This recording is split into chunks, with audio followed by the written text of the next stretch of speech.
ஒரு வாட்ஸ்அப்ல தான் பார்த்தேன். ஒரு பொண்ணு வந்து அம்மா வந்து பொண்ண ஃபோன்ல கூப்பிடுறாங்க.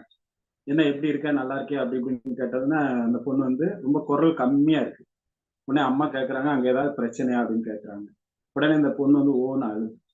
"அப்போ நீ ஒண்ணும் செய்ய வேண்டாம். நீ ஊர்ல இருந்து கிளம்பி வீட்டுக்கு வந்துரு" அப்படின்னு அம்மா சொல்றாங்க. இது ஒரு பார்ட்.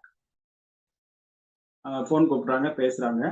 அந்த பொண்ணு வந்து இங்க அம்மா வந்து பிரச்சனையான்னு கேட்கறாங்க. ஆமான்னு சொல்றாங்க. அப்ப பிரச்சனைன்னா, "ஒண்ணும் இல்ல. நீ கிளம்பி வந்துரு" அப்படின்னு இந்த அம்மா சொல்றாங்க.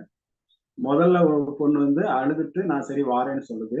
அதே பொண்ண தான் திருப்பியும் காமிக்கிறாங்க. அதே பொண்ணு 2வது வெர்ஷன்ல என்ன சொல்லுதுன்னா, "அம்மா நீ என்னைய கல்யாணம் முடிச்சு குடுத்த உடனேயே, உன் வேலை கடமைலாம் முடிஞ்சிருச்சு. இந்த வீட்ல ஏதாவது நடந்தா நான் பார்த்துக்கிறேன். கணவன் மனைவி சண்டை ஒண்ணும் பிரச்சனை கிடையாது. அதெல்லாம் சரி பண்ணிக்கலாம். எல்லார் வீட்லயும் உள்ளதுதான். ஆகவே நீ வந்து என் விஷயத்துல தள்ளப்பட வேண்டாம். நீ உன் வேலைய பாரு.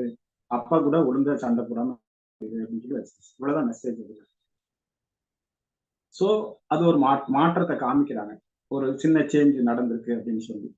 அப்போ ஒரு விதமான மனோநிலை மாற்றத்தை, கருத்து ரீதியான மாற்றத்தை பெண்களுக்கு நம்ம ஏற்படுத்திக் கொண்டே இருக்கணும். ஏற்படுத்திக் கொண்டே இருக்கும்போது தான், அவங்களுக்கு ஒரு வாழ்க்கையில ஒரு சிறந்த புரிதலும், ஒரு ஏற்புத்தன்மையும், வாழ்க்கை எவ்வாறாயினும் சரி, வாழ்வில் இனிமையை காப்பது தான் முக்கிய கடமை. நம்முடைய வாழ்க்கை என்பதே மகிழ்ந்து களி கூறுவதற்கு தான். மகிழ்ச்சிக்கு தான். மத்தது சிலது நம்ம கைய விட்டு போனாலும் பரவால்ல. சில பணம் போயிட்டாலும் பரவால்ல. வசதி வாய்ப்புகள் போயிட்டாலும் பரவால்ல. இருப்பதை வைத்துக்கொண்டு மகிழ்ச்சியாக இருக்கக்கூடிய சூழ்நிலையை உருவாக்குவது பெண்ணினுடைய பங்காகவும், அதுக்கு உதவி புரிய வேண்டியது ஆணினுடைய பங்காகவும் இருக்கிறது என்று நான் கூறிக்கொள்கிறேன்.